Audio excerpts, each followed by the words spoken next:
स्वागत है आप सभी का आपकी अपनी यूट्यूब चैनल आइला टॉक्स पर। आज हम चर्चा करेंगे अग्रिम ज़मानत के ऊपर। अग्रिम ज़मानत क्या है, अग्रिम ज़मानत का प्रावधान विधि में क्यों रखा गया है, इसका क्या कारण है, और अगर अग्रिम ज़मानत के लिए आप आवेदन देते हैं तो किस न्यायालय में आप उस आवेदन को देंगे और अग्रिम ज़मानत कैसे मिलती है। इन सभी विषयों के बारे में विस्तार से और सरल भाषा में जानेंगे हम आज के अपने इस वीडियो में। मैं डॉक्टर इरशाद खानम आप सभी लोगों का स्वागत करती हूँ अपने इस चैनल पे। इस वीडियो को देखने से पहले अभी तक अगर आपने चैनल को सब्सक्राइब ना किया हो तो सब्सक्राइब कर लें और लेटेस्ट अपडेट के लिए बेल आइकन को क्लिक कर दें। चलिए हम चर्चा करते हैं अग्रिम ज़मानत के विषय पे। जब भी पुलिस कोई गंभीर अपराध दर्ज करती है तो आरोपी अग्रिम ज़मानत के लिए आवेदन करता है। अग्रिम शब्द से आपको ये अंदाज़ा लग रहा होगा कि सबसे पहले मतलब गिरफ्तारी से पहले। अग्रिम ज़मानत मिल जाने से पुलिस आरोपी को गिरफ्तार नहीं कर पाती है और वो स्वतंत्रता पूर्वक अपना जीवन यापन करता है। अब प्रश्न ये है कि जब पुलिस ने मामला दर्ज कर लिया तो फिर कोर्ट से अग्रिम ज़मानत क्यों दी जाती है। आरोपी है, उसके ऊपर आरोप लगा है, पुलिस ने उसके ऊपर एफआईआर दर्ज भी कर ली है, फिर उसको अग्रिम ज़मानत क्यों, उसकी गिरफ्तारी पर रोक क्यों लगाई जाती है। पुलिस दो प्रकार के मामले दर्ज करती है, एक होता है ज़मानती मामला और एक होता है गैर ज़मानती मामला। ज़मानती मामले में या ये कहें कि ज़मानती प्रकरण ऐसा मामला होता है जिसकी प्रकृति गंभीर नहीं होती है। ऐसे मामलों में कानून ने पुलिस को ये अधिकार दिया है कि वह प्रकरण दर्ज करने के बाद आरोपी को ज़मानत पे छोड़ दे या उसकी ज़मानत को स्वीकृत कर दे ताकि वो बाहर घूम सके, बाहर रह सके, उसको जेल में या लॉकअप में ना रहना पड़े। हालांकि ये पुलिस की जिम्मेदारी होती है कि जब मामला कोर्ट में सुनवाई के लिए प्रस्तुत हो तो पुलिस आरोपी को कोर्ट में प्रस्तुत करे। गंभीर प्रकृति के अपराध के लिए गैर ज़मानती प्रकरण दर्ज किए जाते हैं। जमानत के प्रकरण कहाँ पे मतलब अग्रिम ज़मानत जो है वो आपको कहाँ मिलेगी, अगर अपराध ऐसा किया गया है जो कि गंभीर प्रकृति का नहीं है, जो एक मामूली अपराध है तो उसमें ज़मानत मिल जाएगी अग्रिम। लेकिन अगर गंभीर प्रकृति के अपराध है और उनको गैर ज़मानती प्रकरण में दर्ज किया है, मतलब कि ऐसे अपराध जिनमें ज़मानत नहीं होती है, तो ऐसे मामले में पुलिस आरोपी को गिरफ्तार कर लेती है। उसके बाद मामले की जांच की जाती है और जांच पूरी हो जाने के बाद मामला न्यायालय में प्रस्तुत किया जाता है। ज़मानती मामले जो हैं वो ऐसे मामले होते हैं जिनमें कि पुलिस को ये अधिकार होता है कि वो थाने पर ही उनको ज़मानत दे सके।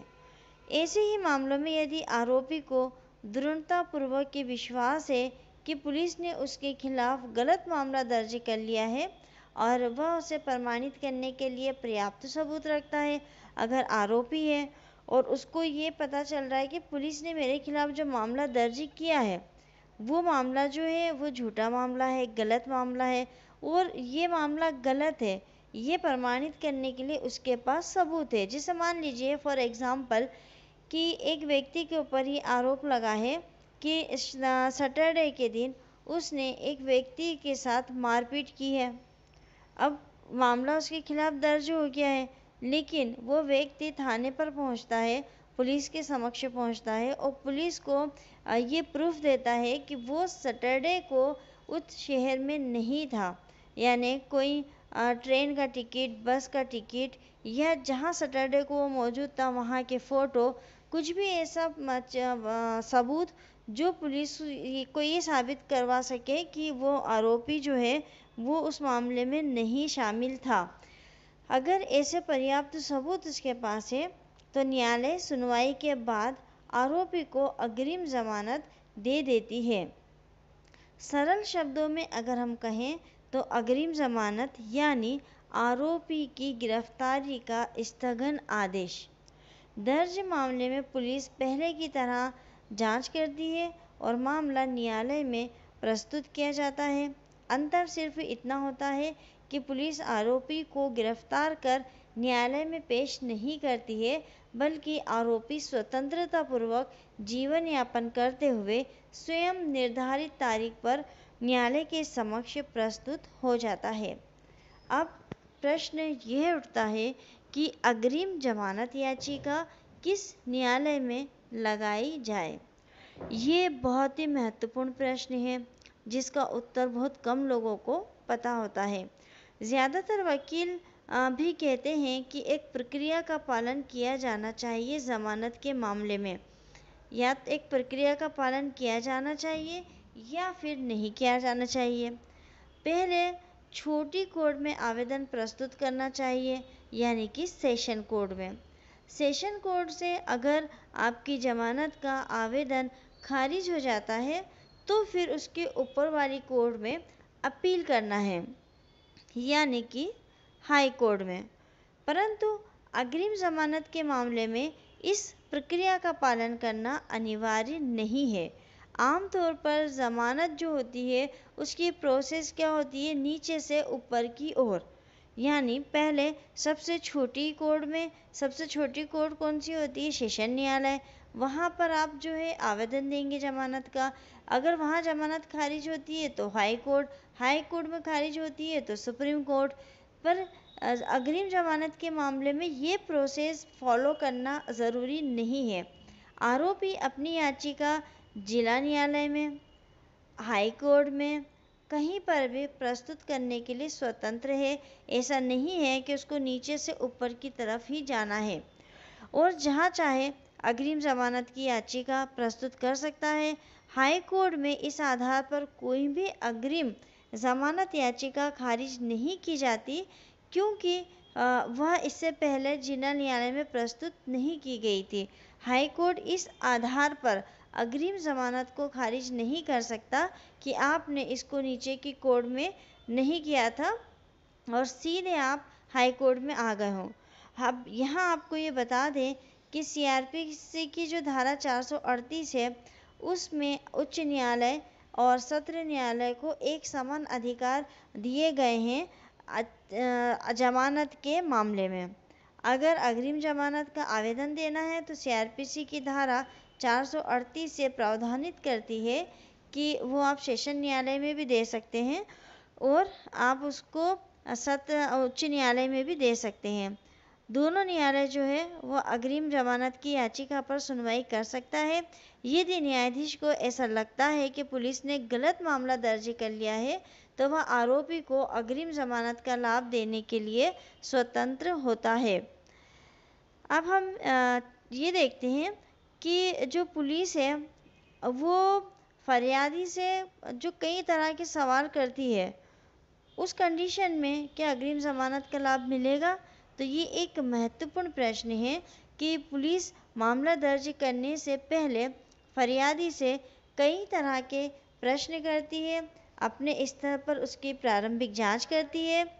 जब इंस्पेक्टर स्तर के अधिकारी को यह विश्वास हो जाता है कि अपराध दर्ज किए जाने योग्य है,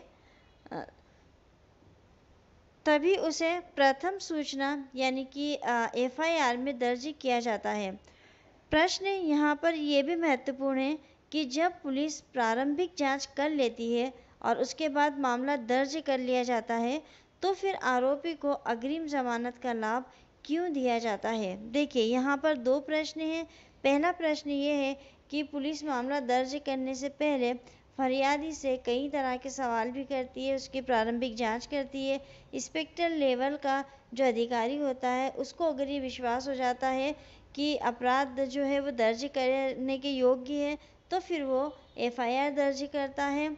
अब प्रश्न यहाँ पर फिर ये उठता है कि जब प्रारंभिक जांच कर ली जाती है पुलिस के द्वारा, मामला भी दर्ज कर लिया जाता है, ये माना जाता है कि ये व्यक्ति जो है ये आरोपी है, तो फिर उसको अग्रिम जमानत का लाभ क्यों दिया जाता है? देखिए, अग्रिम जमानत का प्रावधान क्यों किया गया है?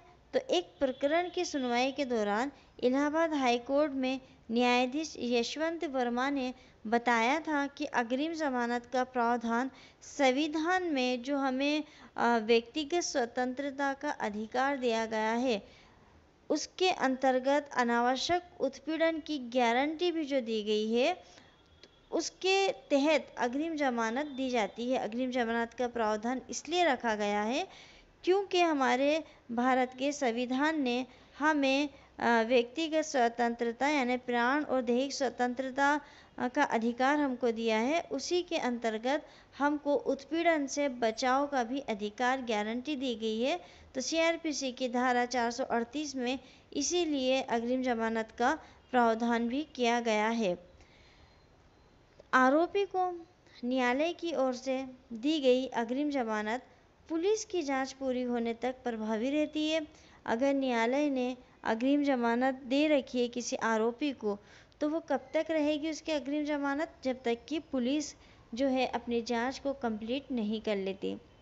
जैसे ही पुलिस की जांच पूरी होती है और पुलिस कोर्ट में चालान पेश करती है, अग्रिम जमानत अपने आप निष्प्रभावी हो जाती है।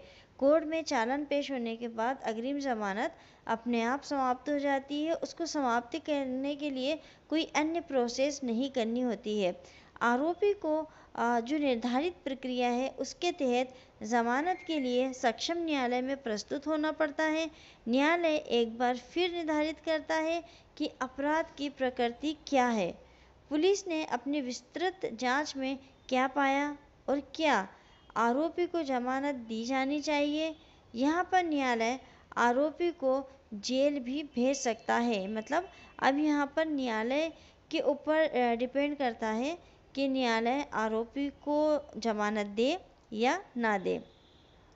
अग्रिम जमानत यानी गिरफ्तारी पर रोक, ये सक्षम न्यायालय द्वारा प्रदान की जाती है और न्यायालय को ये अधिकार होता है कि वो पुलिस की जांच पूरी होने से पहले यदि आवश्यकता महसूस करे तो अग्रिम जमानत को निरस्त कर सकती है। सामान्यतः पुलिस या दूसरे पक्षी की ओर से आपत्ति आने पर ऐसा होता है।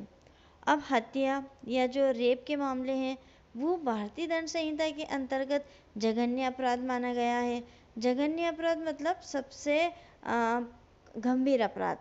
जघन्य अपराधों में सामान्यतः अग्रिम जमानत का लाभ नहीं दिया जाता है, परंतु जैसा कि इलाहाबाद हाई कोर्ट में न्यायमूर्ति यशवंत वर्मा ने एक केस में किया है कि अग्रिम जमानत का प्रावधान संविधान में दिए गए व्यक्तिगत स्वतंत्रता एवं अनावश्यक उत्पीड़न की गारंटी के तहत लागू किया गया है।